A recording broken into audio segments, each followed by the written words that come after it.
And we're live. What's going on, everybody? It is Thursday.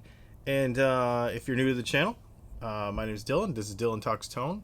And we do guitar stuff.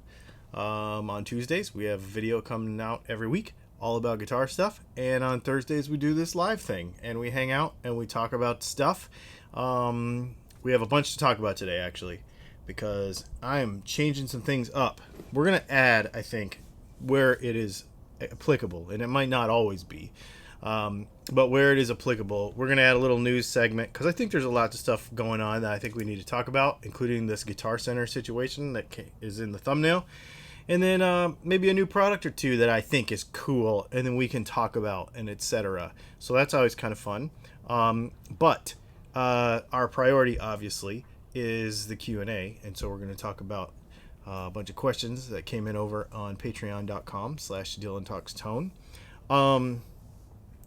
You can go over there and ask questions, and we will guarantee that we feature them. If we have time, we will get to some of the ones in the chat window right here. But that thing moves pretty quick, so we'll do what we can, which is kind of cool. The other thing too is I just wanted to say that everybody that participated in the I do this every week. I can hear myself in my headphones under my chair. It's been a weird day here. So we are in the South right now, and we were directly in the path of Hurricane Zeta, and not directly, but basically directly. And we got a ton of rain last night, like a lot of rain and wind, and the power went out at about 2 o'clock in the morning, and it just came back on like about an hour ago. So it's been kind of a weird day. We can use the generator, obviously, so we have electricity, but it's just a weird day, kind of trying to decide. You don't know when it's going to come out. It could be out for days. It could be out for a few hours. You know what I mean? So it's been kind of one of those. Things. Anyway, so Patreon, the class that we had, or the workshop that we had about soldering, was super fun. I will go ahead and tell you right now that next month we are actually going to talk about how to buy parts to build a guitar. So if you want to put together a parts caster and you want to select a neck and a body, we're going to look at all the measurements. We're going to do it live on Zoom. I'm going to share my screen with you. We're going to get a bunch of companies up that people use to do this stuff. And we're going to go through it step by step. We're going to build up some parts, some virtual parts casters, and we're going to kind of narrow down some things that you want to know, some things you need to know. The worst thing would happen, and I've seen it happen a bunch of times, is you'll see in a Facebook group or something where a guy bought a neck and he bought a body and he went to put it together, or he bought some parts and put it together and it didn't work, and then all of a sudden he's got a whole guitar that doesn't work. So we don't want that. So if we're going to either do upgrades to a guitar we already have, or we're going to put a bunch of parts together and build something cool, like put a parts caster together, we want it to be right. So we're going to talk about that. We're going to go completely through that and really break it down. So that's going to be fun. That's going to be the 4th Sunday of November. That is going to be live. And you can find out how to do that over on Patreon as well. So let's talk questions that came in on Patreon, and then we're going to get to some news. Zoltan wants to know, I have a pair of vintage Gibson pickups recovered from a broken guitar. Probably not unlike the ones that I just did in the last video. He says their braided lead wires are cut too short. Is there any reliable way to extend them without replacing them altogether? Yeah, so what you can do is you can pull the braid back. So that braided wire, I don't have any handy. That braided wire, you can actually grab the inside from the outside and pull it back. And then basically what I would do is put a heat shrink around it so that it keeps it apart from the center conductor, because you don't want them to touch each other. You don't want the braid to touch the center conductor. And then just solder a wire onto the center conductor, and then solder a wire to the braid, and then heat shrink it so that nothing touches that's not supposed to touch, and you have an extension. It's not the ultimate way to do it. The ultimate way to do it would be to take it all apart and replace it like we did in the video, but not everybody has the resources to do that. So, yeah, extending it is fine. You just use plastic wire, use whatever you have, and it'll be fine. And it'll work. Yeah, that's what I would say. A couple people had some questions about that pickup situation when we did that pickup restoration. One of the questions they had was, did you have to wax pot it? The answer is no, because the guitar was not wax potted. The pickups were not wax potted in the first place. Those T-tops were not wax potted at all, so I didn't have to re-wax pot them. The next question, everybody, there was a few people asked, was how do you know if you just cut it apart and don't check anything, which isn't totally true, how to wind it? The answer is research. You literally have to find out what the spec for the pickup is. It's really easy to know. It's not easy, but there's a couple kind of common sense things.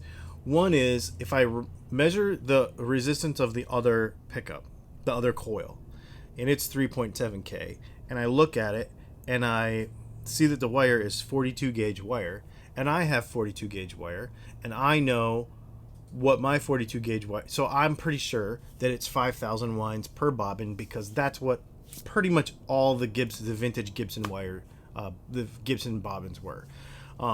Your super early PAFs, your T-tops, your sticker PAFs, even your dirty fingers were a little bit hotter, I guess. But basically, all the quote-unquote PAFs are 5,000 winds per bobbin.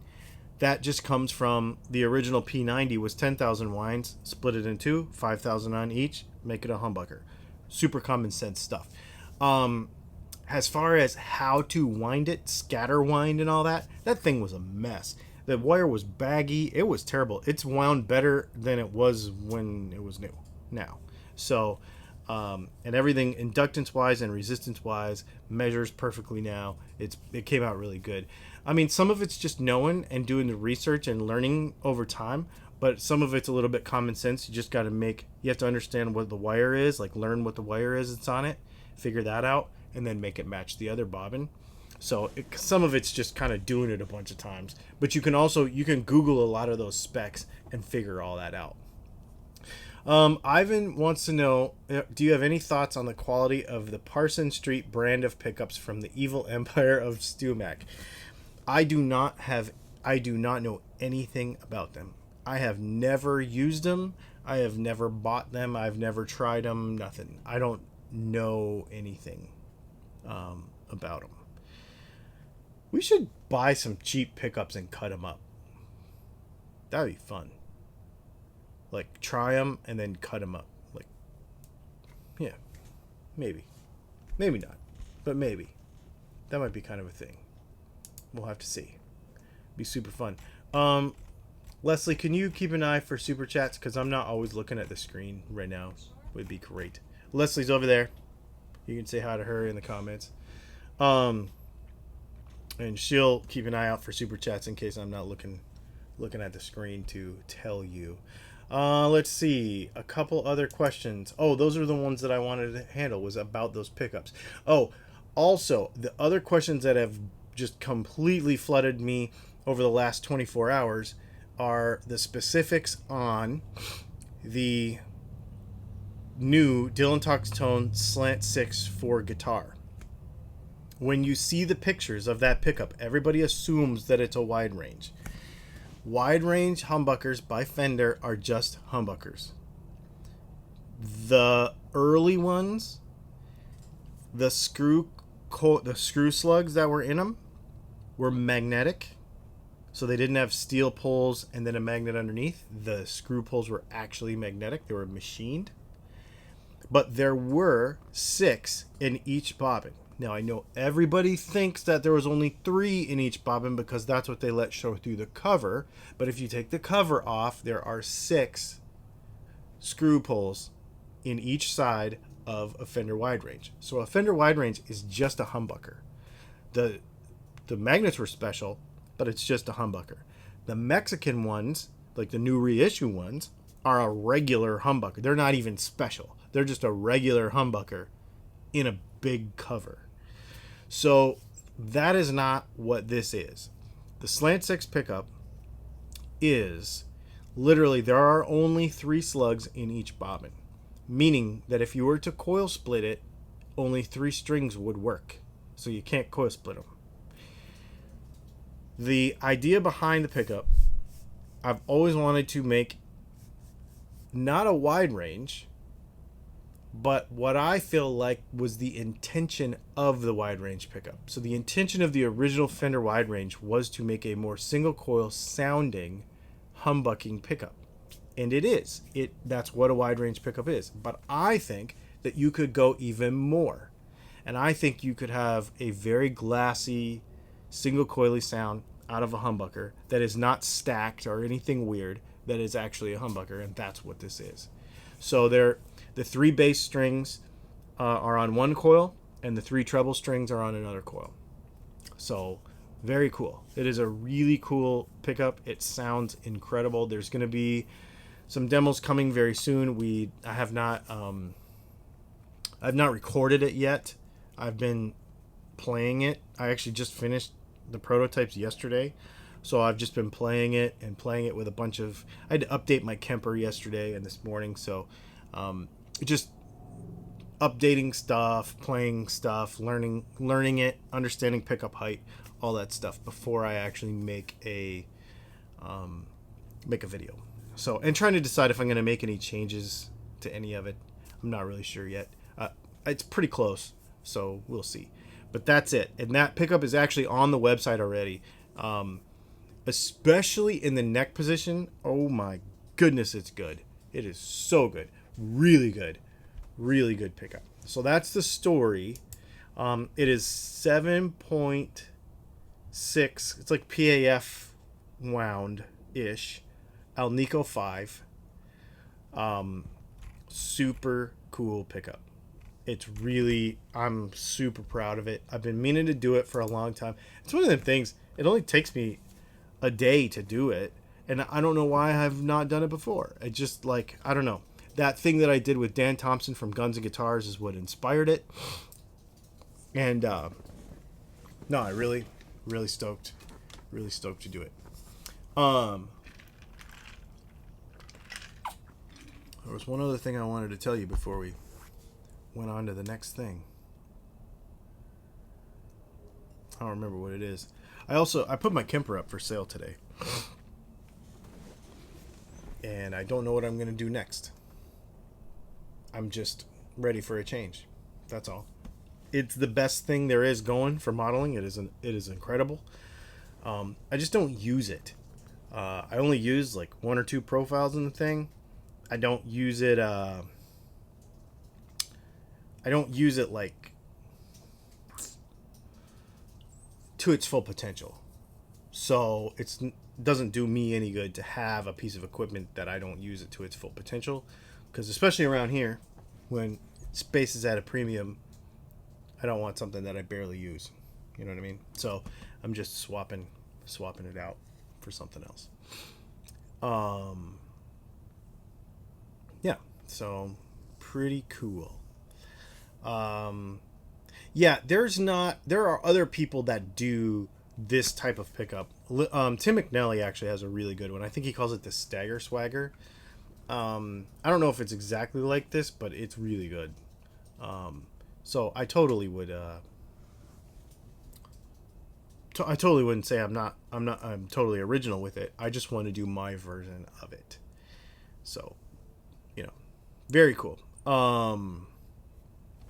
Yeah, so if you know anybody who wants to buy a Kemper, I tell you what, let's chat about a couple of interesting news things that I wanted to bring up to you. One of them is this guy right here. Everybody see this thing yet? The Fender Parallel Universe. I don't know if they're calling it Volume 2 or Volume 11. I would say it probably should go to 11. the Troublemaker Telly. I like it because it's going to make people mad. I think it's funny. It is a mahogany body, bolt-on neck, so it's not a set neck. Basically looks like a Les Paul, except I think it has their new wide-range humbuckers in it. And it has a 12-inch radius on the fretboard, so it's very Fender neck. But with a 12-inch radius, 2 humbuckers, wide-range humbuckers. And in my opinion, they're not real. I would rather... I don't know. If I had this guitar, I would want a pair of center punches in it. I wouldn't want wide-range humbuckers in it. Because if I wanted single-coil sounding Telecaster, I would just buy a Telecaster. So that's a little bit weird to me. Painted headstock, super custom looking stuff. I think there's going to be some people that are really upset about it because, tradition and etc. I don't care about tradition. I think it's pretty awesome. And I just wanted to share it with everybody because if you haven't seen it yet, it is happening. In other Fender news, this article came out this week about Fender's phasing out of Swamp Ash. Is it just the tip of the iceberg? With guitar materials. I'm going to do a video coming up pretty soon about materials. It's honestly going to be a Tonewood video, but not in the Tonewood way that where everybody talks about. People are really kind of freaking out about this, or not freaking out, but like, what's going on about this whole Swamp Ash thing? Because Telecasters have been either Swamp Ash or Alder for so long. So what Fender's done, and this is not new, what they've done is they have taken all of their other models besides the custom shop. So they're basically only using Swamp Ash for custom shop guitars. And then all of their major market guitars, like the ones that we're all normal people are buying, are all going to be made out of alder, which makes sense. So the way Swamp Ash allegedly works is, the reason it's called Swamp Ash is because the ash trees grow in swamps, and then when the water recedes for the season, they go and they harvest the wood. And they have to wait for the water to recede so they can drive in there and log and do whatever. Well, the problem is that climate change and etc. is causing it to basically never be not underwater. So the trees are staying underwater for such a long time that they're having a shortage of wood, allegedly. Number one. Number two, apparently there's these beetles. I forget what they're called. And you may have already heard of this already. But there's these bugs that are killing lots of trees. I can't remember what it's... They had it. It was in here somewhere. Anyway, killing a lot of trees. And so basically there's a whole shortage of it. Do we need to worry about it? I mean, obviously, taking care of the planet is important. Usually the musical instrument field is a lot less of a percentage of wood consumer than other industries. However, I mean, everybody's doing their part. So I think you're going to see over the next couple of years a lot of guitar builders using woods you've never heard of before. I really believe it. And so I believe that people are going to argue about Tonewood more over the next 3 to 5 years than they ever have, because we're going to start seeing a guitar that's made out of a wood you've never heard of, but probably is just fine. So, and not to start that whole debate in the comments or anything, that's not the intention of this. I'm just saying, keep an eye out for, in my opinion, cool new woods. I think it's going to be neat to see stuff that you've never seen before. It's going to be neat to see species of woods used. Pale Pharaoh is an excellent example. When the whole CITES thing happened a couple years ago, with rosewood, they shut down rosewood. Pale Pharaoh came up as a pretty awesome alternative. We use it in all of the rosewood guitars, quote unquote rosewood guitars that we build. I don't use rosewood anymore. We only use Pale Pharaoh for that application, and it's awesome. Or we'll use walnut too sometimes. And I don't care what anybody says. I put it in their hands. They don't know unless I tell them. I've done it hundreds of times, literally hundreds of times. You know, so very interesting. Okay, so this is kind of the big here. Let me go back over here really quick. Just make sure we don't have any super chats that we might have missed. I guess Leslie would have told me. Okay, I want to talk about this. This is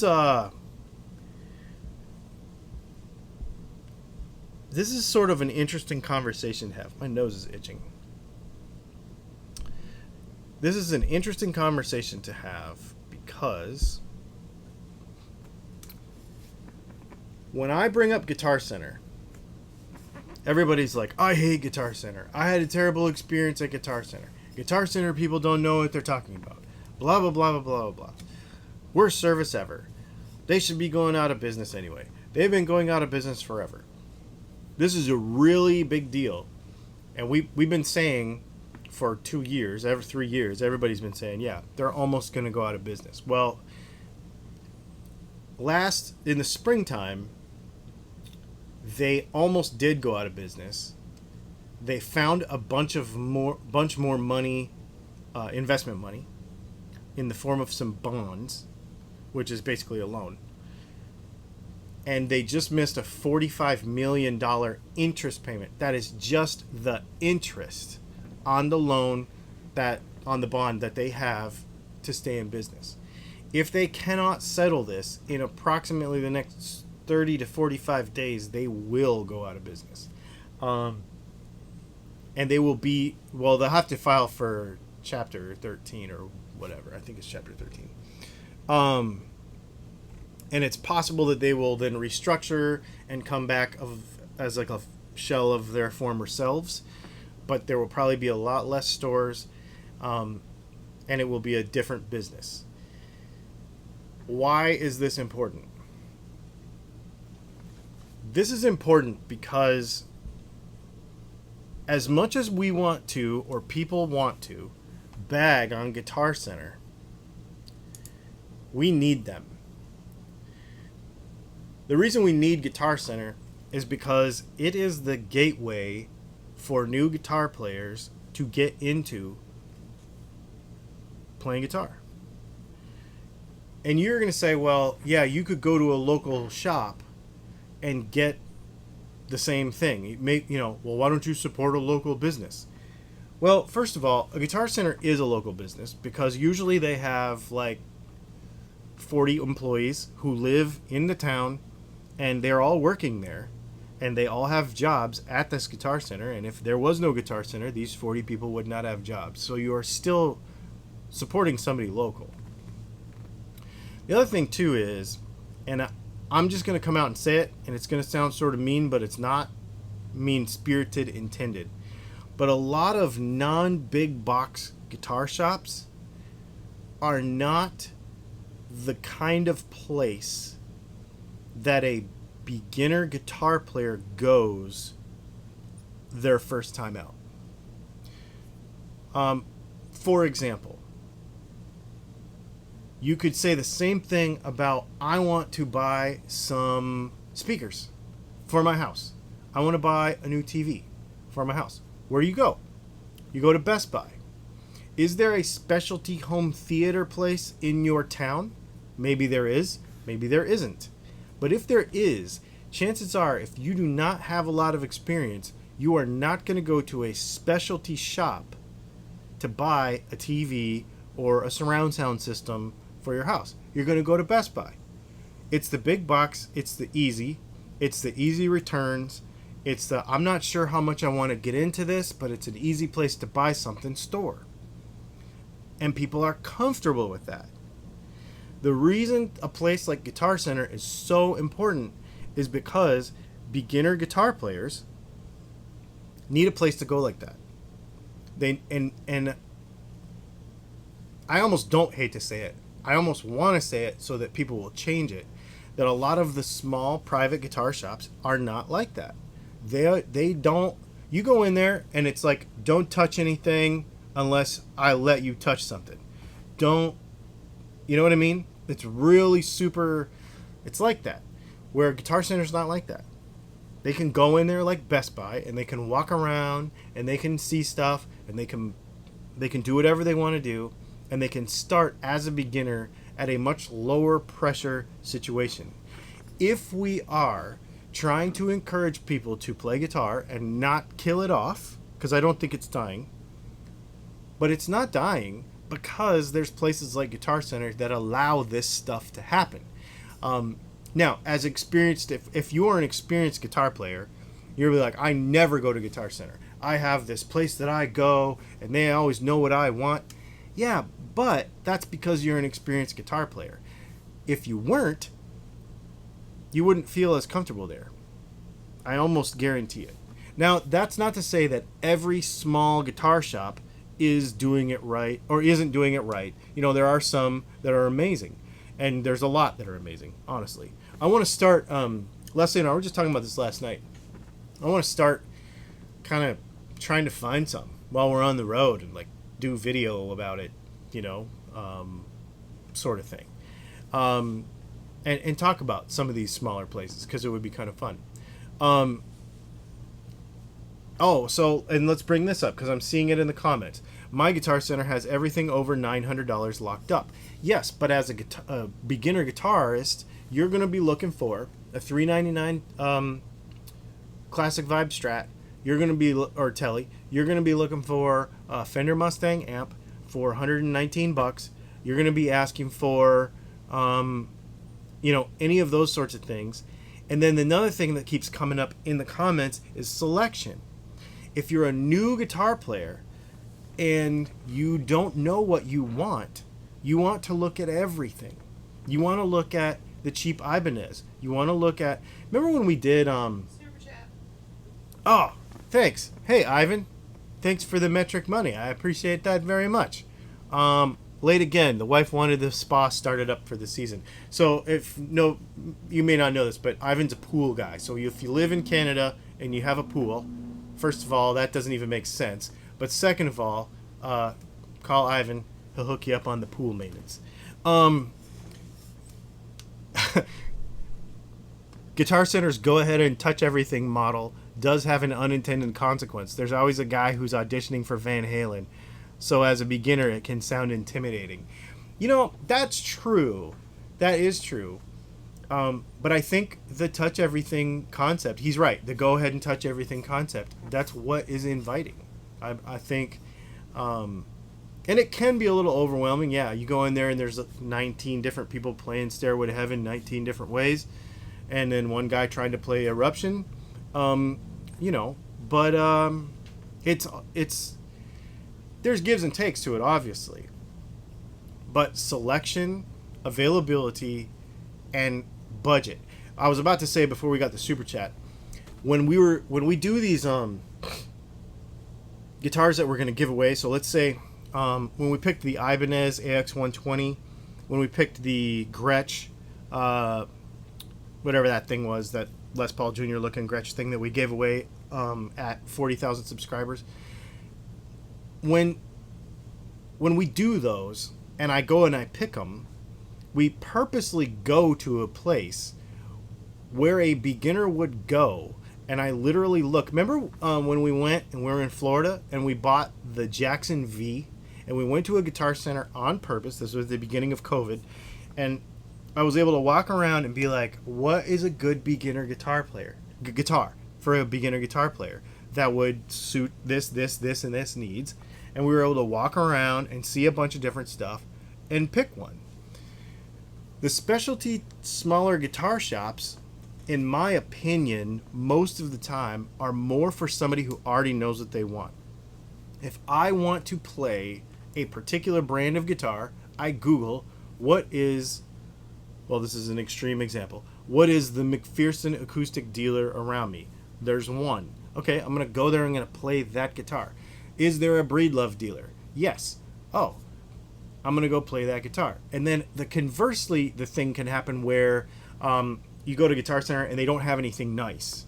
Like, a lot of times I want to play a really nice Breedlove, or maybe I want to play a Bedell, and they only have the Korean ones, but I want to play an American one. They don't have it. So now you got to go find a specialty shop that only is a Breedlove dealer or maybe a couple of brands, and then they'll be more likely to walk in and you can't touch anything, and you go, "Hi, George, 78-year-old man, can you let me play that guitar up there on the wall?" And then wait 15 minutes while he goes and gets the rolly ladder and goes over there and gets it and says, "Okay, now sit down. Is there anything in your pockets? Take everything out of your pockets. Let me frisk you before you can play this guitar." And I'm willing to do it because I want to play the guitar. But if you're a brand new guitar player, that is very, very intimidating. And so we need Guitar Center.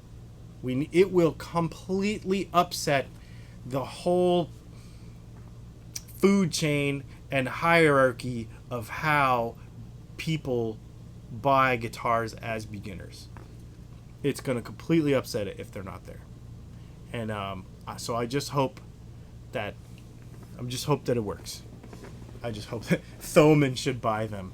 I don't have any experience with them because they're in Europe, but everything I see when I look at their website, they're actually really, really good. Yeah. No, that's cool. Fred Chatham, if I need to buy on-time payments, I'll overpay at Zounds. Zounds is actually really so we're on their affiliate program. So I don't get anything for free from them, but it's sort of like Amazon. If you use my Zounds links, I get a little commission off of it.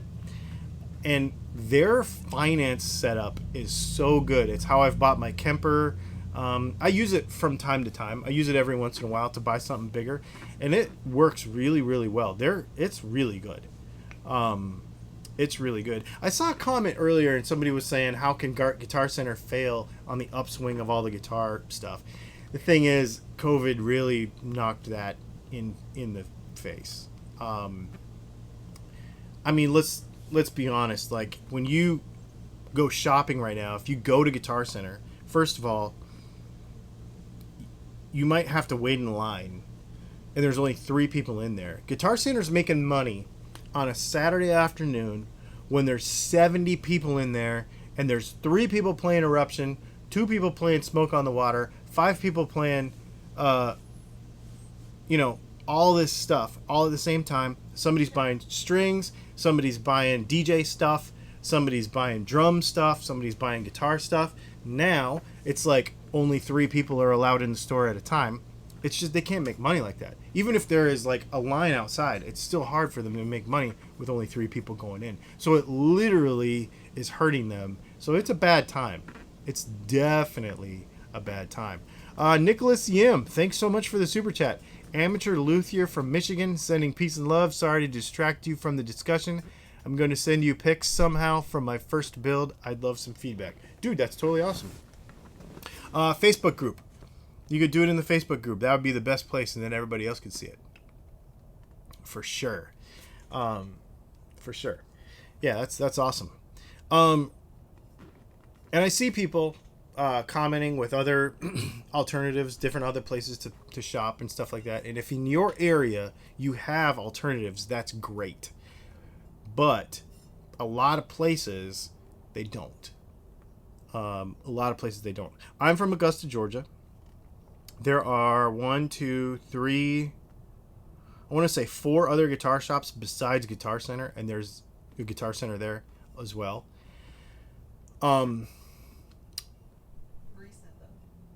Very recent Guitar Center, like a year and a half ago. And I will tell you that 80% of the time I'm going to go to Guitar Center. Even though I know, and I know everybody at all the other shops, it's just easier. And yeah, you're going to do the easy thing. And the other reason is I like to go in there because of that. Because I like to see all the kids. I like to see all the young people playing. I like to see who's buying stuff. I like to kind of understand. It helps me to create better content when I'm like looking at everything and seeing what's going on. So I do like to go there, actually, kind of a lot. Yeah, super cool. Very cool. This has been super fun. I really, really appreciate everybody's comments, and it looks like everybody's just cranking through some comments over here. I haven't actually had time to actually look at them all, but I appreciate it a lot. Definitely keep talking in the comments about this, because I think it's important. Obviously, you want to support who you're going to support. The most important thing, somebody said it in there, is in the chat here, is that you do have to support these businesses. So if you can, buy locally, even if it's not, even if it's a big box store, you know. Dylan, you don't talk like you live in Augusta, Georgia. I don't.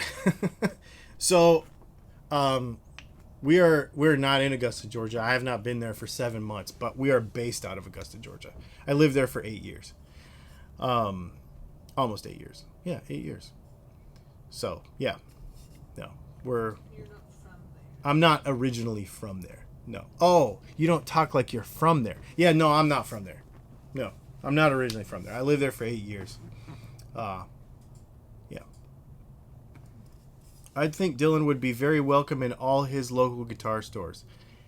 You would be surprised, my friend. You would be surprised.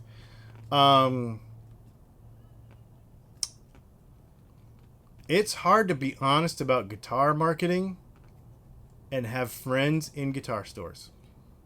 That's all I'm going to say about that. It is hard to make these videos and talk about how stuff should work or does work or needs to work, and then have friends in guitar stores. It's very difficult. A lot of people don't like it. A lot of people don't like the mad truths that we slap down from week to week in these here videos. One thing I want to mention to you is right now on Patreon. Here, let me use my cool thing and put this back up on the screen. Next week's video, next Tuesday's video, is already on Patreon. And I'm going to tell you what it is. It is a tour and a sit down with the owner of String Joy Strings. And man, it's the video that I'm the most proud of in the last 6 months. I'm just going to say that. It was really fun to do. And you'll learn stuff about guitar strings you had no idea. I mean, super cool stuff. So it's over there on patreon.com/DylanTalksTone right now. It's coming out on Tuesday to the rest of the world. But if you want to, if you want to show that, make sure. Does a noise gate have an effect on tone? Yeah, because it clips off some frequencies that are there. So if you're trying to cut off hum, so hum doesn't happen in a straight line. Okay, everybody wants to think that you got this hum, and if I just cut this off, that then it won't be there anymore and I won't hear it. But which is kind of true. But the thing is that hum is not a straight line. Hum kind of looks like this. Well, your guitar tone kind of looks like this. It's not a perfect sine wave like everybody draws it in the pictures. It's actually like this weird looking jaggedy stuff. Well, where your guitar frequency is all jaggedy crosses over where the hum is that's getting canceled out, then your guitar signal gets canceled out too. So you lose a little bit. It ends up sounding like a compressor, sort of. You'll end up losing some of your guitar signal because it'll get cut out and like thrown out with the bathwater, basically. That's pretty much what happens. And so that's why you have to be careful with your application of a noise gate, because you will end up throwing away some of your good stuff. Have you ever been to Norman's? He seems like he scoops up every guitar in the country.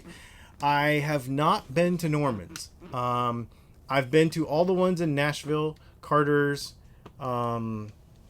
George Groon, and then my favorite in Nashville is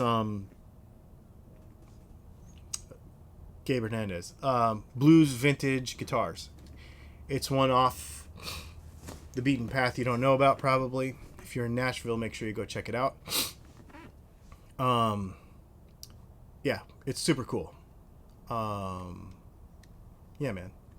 Super cool. Amazon just announced their line of Amazon Basics effects pedals. And then somebody said that 60 Cycle Hum did. That would make sense. Ryan will jump all over that. You should definitely go check out 60 Cycle Hum's videos because he will definitely do those videos. That'll be pretty awesome. Yeah. What great guitar build-off entry did you like the most? Whew. Well, I mean, I had pickups in 2 of them. So throwing out the bias that went with that. I honestly, I would say my favorite great guitar build-off guitar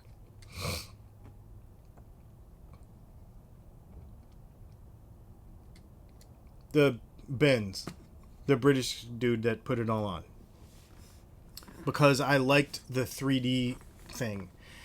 And anytime you can build a guitar that upsets Tonewood Conspiracy, I like that. And so him cutting it all out and being able to look through it and all that, I thought that was really cool. And then burning it, and then all of the hardware where he like individually like hammered the finish. I mean, come on, man, super cool. That's really, really cool. I really, really dig that. Yeah. So anyway, you guys, this has been super fun. The other thing I want to tell you about real quick is make sure you go at 6 o'clock Eastern time, which is in about 20 minutes, over to our Music and Mascara YouTube channel. I'll put the link in here so you can come check it out because we have a video coming out over there. It's not live. It's going to be premiere. But it's very, very cool.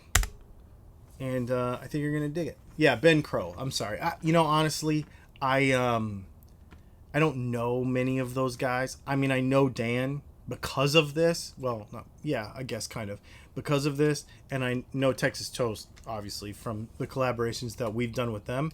But I don't know any of the other people. I would love to. It would be fun to be a part of that. That's really cool. But I just have never done it. And I don't know any of those guys. So, yeah. Awesome. I hope everybody has a good week. Thanks for hanging out. And next Tuesday, unless you go over to patreon.com right now, that string video, I'm telling you, is super, super cool. You are going to really like it. And it goes way further than even I go in a lot of my videos. I mean, he is a nerd about this stuff. And it is super cool. You're going to love it. It's long. It's a long video, but I'm telling you it's worth it. And then I'll see you in about 15 minutes over on Music and Mascara. Thanks for hanging out, and I guess we'll see you soon.